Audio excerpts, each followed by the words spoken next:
Setelah beberapa waktu hanya dalam waktu semalam Qin Yue membuat keributan besar di dunia luar. Awan petir mulai berkumpul dan membombardir segala tempat. Qin Yue melakukan terobosan ke tingkat origin. Pasukan bayangan yang awalnya beristirahat segera bersiap melakukan penjagaan demi kelancaran Qin Yue. Setetes darah dari Bing sangat luar biasa seolah dia menelan beberapa eliksir tingkat tinggi. Namun sayangnya dia menyia-nyiakan banyak manfaat karena keterbatasan tubuhnya yang tidak mampu menyerap banyak. Origin Qi di dalam tubuhnya menjadi lebih ganas dan auranya bahkan dapat memancarkan kekuatan yang tidak ada batasnya. Qin Yue memurnikan setetes darah dari Bing dan memungkinkannya untuk memiliki aroma dari binatang suci legendaris. Dantian dan meridian tubuhnya diperkuat, segala macam kotoran yang ada di tubuhnya sudah dibersihkan. Master Sekte Ruan dan para tetuanya sangat senang dengan hal ini. Qin Yue adalah murid sekaligus keluarganya. Sekarang Sekte teratai melahirkan kultivator tingkat origin kedua selain pendiri yang sudah mati. Walaupun Qin Yue mengikuti Xiao Yuan sebagai istri di masa depan, namun dia merupakan tetua tamu yang masih terikat oleh Sekte. Semua orang mengucapkan selamat untuk Master Sekte Ruan dan ingin mendapatkan sedikit wajah di masa depan. Sekarang Sekte teratai dapat dikatakan setara dengan ketiga keluarga besar dan memiliki kultivator tingkat origin. Xiao Rong tersenyum dan berpikir bahwa Huyan akan senang mendengar kabar ini, bukan hanya putranya saja yang berada di tingkat origin. Sekarang salah satu putrinya juga telah menerobos tingkat origin. Kebangkitan keluarga Xiao saat ini sudah tidak bisa dihentikan dan fondasi mereka akan jauh lebih kuat. Ye Guang sendiri benar-benar iri dan memukul kepala Ye Lin, kalian berasal dari generasi yang sama jadi jangan sampai kalah olehnya. Aku mengerti. Lagi pula mereka terlalu tidak normal. Pria itu merupakan alkemis tingkat origin dan gadisnya memiliki bakat kelas 1, Qin Yue sudah kuat sedari awal dan nyatanya dia tidak malas bahkan di depan sumber daya yang tidak terbatas. Kata Ye Lin dengan pasrah. Semua orang yang satu generasi dengan Ye Lin mengangguk dan setuju dengan hal ini. Semua ini adalah peluang karena menjadi wanita Xiao Yuan. Jangan membuat alasan karena keluarga Ye bukan pecundang. Setiap orang memiliki peluangnya masing-masing, jika kalah ya kalah. Tidak perlu malu dengan menyebut kekurangan dirimu, malulah karena kau tidak berusaha lebih keras. Kata Ye Guang dengan kesal. Xiao Ra tersenyum dan berkata, saudara Ye memang pria yang bermartabat, aku sangat mengaguminya. Memang begitulah seharusnya. Mengeluh tidak akan menghasilkan apapun. Kata Ye Guang dengan tegas, bagaimana dengan keadaan Tang Qiong? Xiao Ra menggelengkan kepalanya dan berkata, hidupnya terselamatkan namun lukanya cukup parah, akan butuh waktu lama untuk dirinya pulih dan sepertinya Tang Qiong tidak bisa lanjut. Ini sulit. Mereka yang memiliki luka yang parah akan sulit untuk menghadapi pertempuran di depan. Jika kita meninggalkannya di sini juga tidak ada jaminan bahwa musuh akan menyerang ataupun bisa akan datang. Kata Ye Guang dengan santai. Song Si yang mendengar percakapan mereka ini mungkin memiliki solusi, tapi pertama dia harus memberitahu Xiao Yuan dan mendapatkan izin darinya. Mengingat ini akan menyangkut rahasia besar yang sudah disembunyikannya. Xiao Yuan memiliki akses dari dunia miliknya sendiri. Selama mereka yang terluka bisa ditempatkan di sana maka semuanya tidak perlu khawatir untuk memulihkan dirinya. Qin Yue berhasil memulihkan kekuatannya dan melihat sekitarnya. Auranya meledak dan seperti sebuah badai dan dia sangat bersyukur dengan bantuan yang diberikan Bing. Namun melihat sekitarnya yang sangat ramai, Qin Yue tidak bisa asal masuk ke dalam dunia liontin emas dan menyapa Master Sekte Ruan dan Xiao Rong. Selamat karena sudah menerobos tingkat origin, akhirnya Sekte teratai dapat melahirkan kultivator yang hebat sepertimu. Bahkan sekarang kau sudah melewati kami semua. Kata Master Sekte Ruan dengan bangga. Semua ini berkat Master. Qin Yue berkata dengan sopan. Di mana bocah itu? Kenapa dia tidak menemanimu saat terobosan? Tanya Xiao Rong dengan penasaran. Saat ini dia sedang melakukan pelatihan tertutup bersama saudari Lei Yunting, lagi pula dia juga baru menerobos dan harus memperkuat fondasinya. Kami tidak bisa mengganggunya lebih jauh, kata Qin Yue dengan santai. Qin Yue sedikit mencari alasan agar Xiao Yuan tidak disalahkan, lagi pula dia juga tidak menyangka kalau akan mendapatkan hal baik dari Bing dan melakukan terobosan. Dengan begini dia bisa bertarung bersama dengan Xiao Yuan dan tidak akan menjadi beban. Ini jauh lebih baik daripada melihat Xiao Yuan bertarung sendirian di garis depan demi melindungi mereka semua. Xiao Yuan perlahan membuka matanya dan melihat Lei Yunting yang tertidur pulas di sampingnya. Xiao Yuan membangunkannya dan bersiap untuk segera berangkat. Xiao Yuan merasakan perasaan yang berbeda di tubuhnya dan yin yang saling berpadu membuat kultivasinya tumbuh menjadi lebih kuat. Lei Yunting memakai pakaiannya dan berkata, apakah sesuatu terjadi? Bukan apa-apa. Aku merasa bahwa pemahaman tentang atribut es milikku menjadi semakin kuat. Apakah ada sesuatu yang berubah dari dirimu? Tanya Xiao Yuan dengan penasaran. Sekarang aku memiliki tubuh khusus yang disebut Sumsum Phoenix Es yang legendaris. Aku akan tetap murni dan yin yang berkumpul di dalam tubuhku akan bercampur dengan energi yang di dalam tubuhmu, kata Lei Yunting dengan jujur. Tubuh khusus Sumsum Phoenix Es. Aku baru mendengar hal ini. Xiao Yuan berkata dengan penuh kekaguman. Lei Yunting memejamkan matanya dan sebuah mahkota muncul di kepalanya. Di sana dia mulai mengaku bahwa dia sudah berbohong kepada Xiao Yuan dan pergi ke gunung salju di wilayah kerajaan Yun seorang diri. Xiao Yuan cukup terkejut dengan hal ini dan tidak mempermasalahkannya. Bagaimanapun Lei Yunting adalah seorang manusia yang penuh rasa penasaran, wajar baginya untuk pergi dan melihat dunia. Namun apa yang membuat Xiao Yuan takjub adalah dia mendapatkan artefak di sana. Jika tidak salah Xiao Yuan hampir mati karena menerobos badai salju. Walaupun aku tidak melihatnya secara langsung tapi menurut Bing bukankah ada roh artefak di dalamnya? Tanya Xiao Yuan dengan penasaran. Lei Yunting mengangguk dan berkata, memang benar. Tapi aku belum sepenuhnya bergabung dengannya. Jadi dia keluar hanya atas kemauannya sendiri dan aku tidak ingin memaksanya. Xiao Yuan mengangguk dan berkata, iya. Tetap berhati-hati. Aku mungkin tidak tahu niatnya yang sebenarnya tapi selama itu baik untukmu aku tidak akan mempermasalahkannya. Sebenarnya ada hal yang sudah aku sembunyikan, kata Lei Yunting dengan pelan. Aku mengerti bahwa kau tidak ingin membicarakannya, tapi ingatlah. Selama kau bahagia dan tetap aman maka itu sudah cukup bagiku. Lakukan apapun yang menurutmu baik untuk dirimu, itu sudah lebih dari cukup, kata Xiao Yuan dengan sungguh-sungguh. Xiao Yuan tahu bahwa Lei Yunting sangat gelisah, namun dia tidak ingin memaksanya mengungkapkan rahasia yang sudah dia sembunyikan.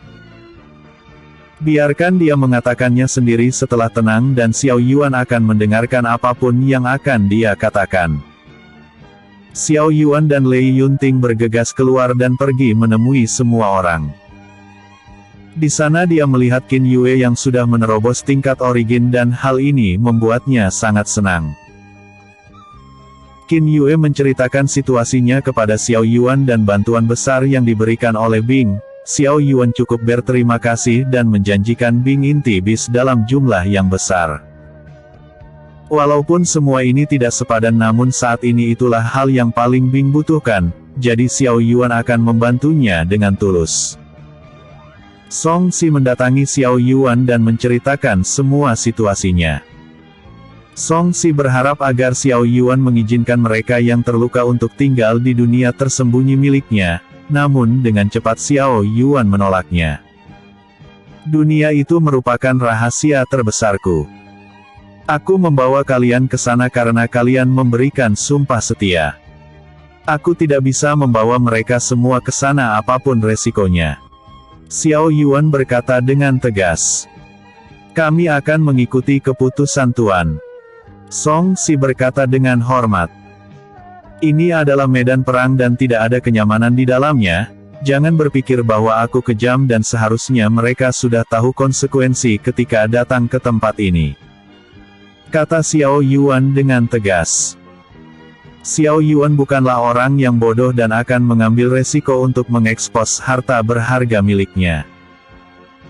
Dunia itu memang sangat berharga namun bukan itu masalahnya yang sebenarnya. Xiao Yuan hanya tidak ingin liontin emas miliknya diketahui oleh orang lain. Bahkan wanitanya sendiri tidak tahu apapun tentang kegunaan liontin emas yang sebenarnya. Mereka hanya tahu bahwa liontin emas ini merupakan perwujudan dunia tersembunyi namun sebenarnya kegunaannya lebih berharga daripada hal itu. Liontin emas dapat membuat penggunanya menemukan seni bela diri atau harta yang berguna bagi penggunanya. Xiao Yuan sudah mendapatkan manfaat besar dari liontin emas dan hal ini merupakan jantung kehidupan bagi dirinya. Apapun yang terjadi Xiao Yuan harus menyembunyikan semua ini sampai dia mati. Jika hal ini diketahui oleh orang lain maka nyawanya akan dalam bahaya. Kau pergi dan katakan ini kepada paman. Cari seseorang yang dapat membuat arai pelindung, walaupun lemah tetapi itu adalah solusi yang lebih baik. Kebanyakan pasukan sangat lemah dan kekuatan musuh jauh lebih kuat. Semua orang yang berada di tingkat langit harus tetap tinggal dan meninggalkan beberapa tetua yang berada di lapisan ketiga tingkat penciptaan. Xiao Yuan melanjutkan, kelompok penyembah naga tidak akan menyerang. Aku akan pergi terlebih dahulu dan kalian bisa bergerak dengan lambat.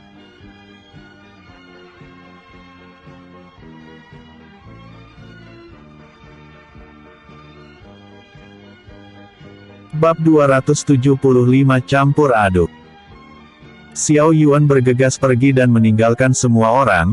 Dia menyerahkan pengaturan kepada Chen Jian dan memintanya untuk segera menyusul bersama semua orang. Bing keluar dari dalam liontin dan berkata, musuhmu kali ini mungkin sangat hebat. Tetaplah berhati-hati. Xiao Yuan menghela nafas dan berkata, aku bukanlah orang yang takut mati. Hal yang membuatku gelisah saat ini adalah Lei Yunting. Sebenarnya apa yang sedang kalian bicarakan sampai membuatku tidak bisa mendengarnya? Bing menghela nafas dan berkata, hah. Seharusnya ini merupakan rahasia, tapi aku akan memberikanmu sedikit informasi. Gadis itu menemukan jati dirinya sendiri. Jika kau kalah maka dia akan terpaksa pergi meninggalkanmu. Xiao Yuan tiba-tiba berhenti dan wajahnya berubah menjadi marah. Kenapa? Aku mengaku bahwa aku bukan pria yang baik, namun apa salahku sampai dia berencana pergi? Singkat saja. Kau itu benar-benar bodoh. Apakah kau tahu kultivasi gadis itu sudah berada di tingkat origin lapisan kedua? Kultivasinya tersegel dan hanya menunjukkan tingkat penciptaan lapisan kedua. Terlebih identitasnya sangat luar biasa dan bahkan sampai memadatkan jiwa Phoenix S yang dapat mengalahkanku. Bing melanjutkan, gadis itu pergi bukan karena keinginannya sendiri, namun dia pergi karena harus menemui orang tua yang sesungguhnya. Lei Yunting bahkan rela kultivasinya tersegel dan mati di tempat ini, namun dalam beberapa kondisi demi menyelamatkan hidupmu maka dia harus pergi. Aura membunuh Xiao Yuan meledak dengan gila dan merasa tidak senang. Siapa dia yang berani meremehkannya? Bahkan dia lebih suka ditusuk oleh ratusan ribu pedang dan dibakar di dalam lautan api daripada harus menerima belas kasihan orang lain. Jujur saja. Aku yang meyakinkan untuk pergi, bukankah kau menginginkan dia hidup bahagia maka kau harus mengejarnya. Ini memang akan sulit untukmu namun bukankah kau selalu mengatakan akan membuat mereka bahagia? Bing melanjutkan, gadis itu sangat mencintaimu lebih dari dirinya sendiri. Apakah janji yang kau buat hanyalah sebatas omong kosong? Xiao Yuan perlahan turun dan mengepalkan tinjunya. dia berteriak dengan keras dan meninju tanah dengan sangat keras. Boom! Tanah di sekitarnya hancur dan menciptakan gelombang energi yang kuat. Xiao Yuan tidak membenci siapapun dan dirinya tidak berhak menahan Lei Yunting untuk bertemu orang tua aslinya. Pada dasarnya orang yang harus disalahkan hanyalah dirinya sendiri. Jika saja dia lebih kuat dan menjadi pria yang lebih baik, maka dia bisa pergi bersama Lei Yunting untuk menyapa mereka. Katakan padaku, jika aku berhasil menjadi salah satu kaisar, apakah bisa Lei Yunting tidak pergi? Tanya Xiao Yuan dengan pelan. 20%. Tapi aku tidak terlalu yakin dan hanya menebaknya. Faktanya terdapat keberadaan yang lebih tinggi dan itu merupakan orang tua dari gadis itu. Sekarang adalah waktu yang tepat. Terlepas kau bisa mengejar atau tidak, semua keputusan ada padamu. Kata Bing dengan santai. Kalau begitu aku akan mengejarnya. Bahkan tanpa hal ini sekalipun aku akan tetap pergi melihat dunia. Kaisar perang bukan. Pertama aku akan mencapai level yang sama, inilah tujuan awal diriku. Mata Xiao Yuan memancarkan keteguhan dan auranya meledak dengan gila. Krak! Aura Xiao Yuan meledak dan membuat tanah di sekitarnya hancur. Segera dia melanjutkan perjalanannya dan tidak berniat untuk membuang waktu lebih lama. Sekarang dia tahu alasan mengapa Lei Yunting terlihat sangat gelisah. Xiao Yuan tidak berencana untuk membicarakan hal ini kepada Lei Yunting dan memperpanjangnya. Namun di dalam hatinya dia berjanji bahwa setelah Lei Yunting pergi maka dia akan berusaha keras untuk mengejarnya. Tidak peduli hal buruk apa yang akan menimpanya di masa depan dan seberapa kuat keluarga Lei Yunting. Pertama dia akan melangkah dan menuju level yang sama seperti kaisar perang sebelumnya dan membuat dunia berguncang dengan kehadirannya.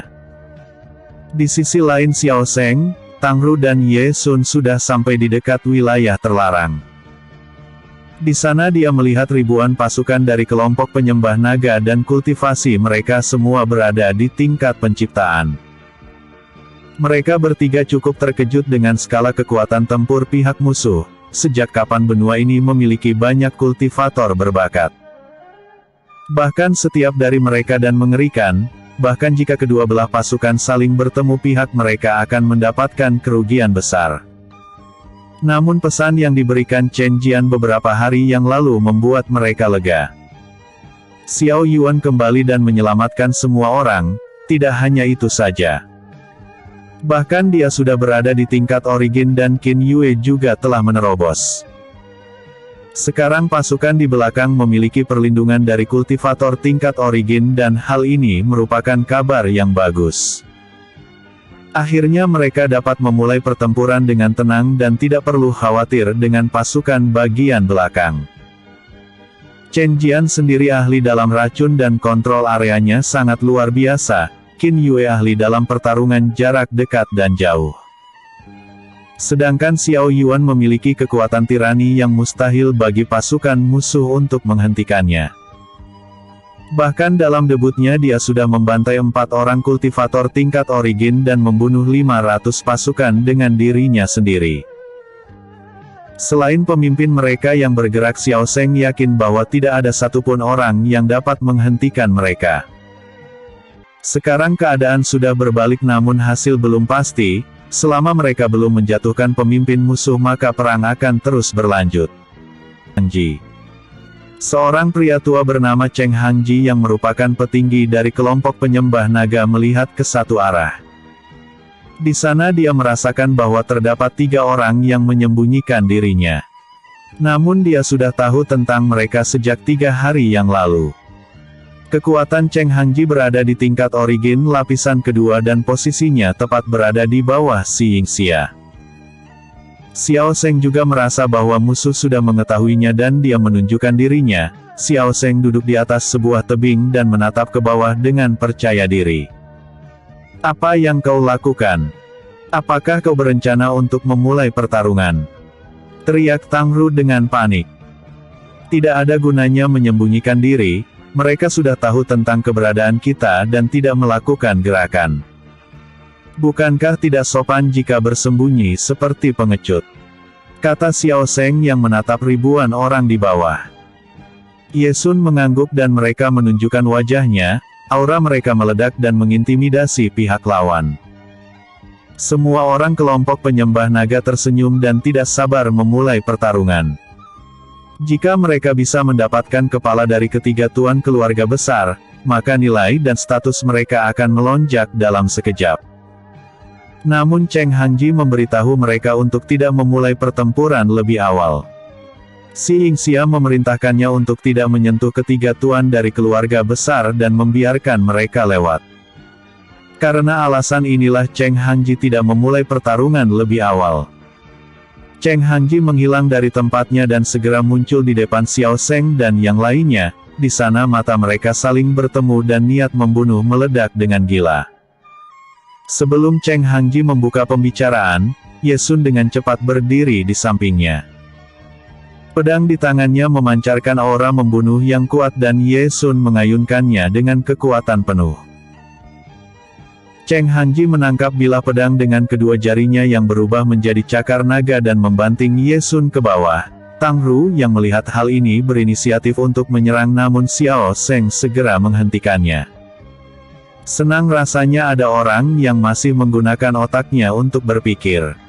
Cheng Hangji mencibir dengan jijik. Ye Sun keluar dari tumpukan batu dan wajah Tang Ru terlihat sama sekali tidak senang. Xiao Zeng mengangkat tangannya dan menenangkan mereka berdua. Kau sangat berani untuk datang kemari seorang diri. Apakah kau pikir dirimu bisa mengalahkan kami bertiga tanpa bantuan pasukanmu? Tanya Xiao Zeng dengan dingin. Sayang sekali pemimpin kami ingin mengatasi kalian sendiri, jika tidak aku sendiri sudah lebih dari cukup untuk mengatasi kalian bertiga. Tidak ada yang akan menghentikan kalian dan segeralah lewat, pemimpin kami sangat bosan hanya menunggu di sana. Kata Cheng Hangji dengan percaya diri. Xiao Zeng tersenyum dan berkata, hahaha. Kalau begitu aku tidak akan menolak niat baik pemimpinmu itu. Tapi jika kau bermaksud untuk bertarung dengan orang-orang kami di barisan belakang maka kau akan sangat sial. Huff. Hanya sekumpulan bocah dan beberapa kultivator tingkat origin lapisan pertama, jika itu dirimu maka akan sedikit menyenangkan. Tapi apakah kau pikir mereka bisa menandingiku? Kata Cheng Hangji dengan percaya diri. Kau bisa mencobanya. Tiba-tiba suara Xiao Yuan bergemuruh di atas langit dan mengejutkan mereka bertiga. Xiao Yuan turun dari balik awan dan menatap ke bawah dengan ganas, aura membunuh yang kuat meledak dengan gila dan segera dia melesat ke bawah. Xiao Yuan berdiri di hadapan Cheng Hangji dan berkata, suasana hatiku saat ini sedang buruk, jika kau ingin memulainya lebih awal aku tidak keberatan untuk melakukannya. Majulah kalian semua dan jangan menahan diri. Xiao Zeng dan yang lainnya tidak bisa menahan senyum di wajah mereka, tapi tidak ada satupun orang di belakang Xiao Yuan yang dapat mendukungnya. Xiao Yuan terbang dengan kecepatan yang luar biasa dan meninggalkan semua orang di belakangnya. Dalam 3 hari Xiao Yuan sudah mencapai tempat ini tanpa beristirahat sedikitpun. Matanya memancarkan niat bertarung yang sangat kuat dan kali ini dia tidak sabar untuk melakukan pertarungan penentu. Cheng Hangji menepuk pundak Xiao Yuan dan auranya terlihat sangat luar biasa. Ye Sun dan Tang Ru perlahan mundur karena keganasan aura Cheng Hangji. Namun hal ini hanya sedikit memberikan tekanan pada Xiao Yuan, kekuatan jiwa yang sangat kuat meledak dan Cheng Hangji tersenyum dengan puas. Apa yang dikatakan Xiao Zeng bukanlah sebuah candaan. Xiao Yuan ini sudah mirip seperti monster yang sesungguhnya. Bang! Tubuh Cheng Hangji terhempas oleh kekuatan jiwa yang kuat dari Xiao Yuan, namun dia tidak berhenti tersenyum dan merasa sangat puas. Perintahnya adalah untuk membiarkan ketiga tuan untuk bebas maju ke depan, namun tidak untuk Xiao Yuan. Cheng Hangji merupakan seorang maniak pertarungan, dia berpikir kalau perang ini akan membosankan jika dia tidak bertarung dengan Xiao Zeng.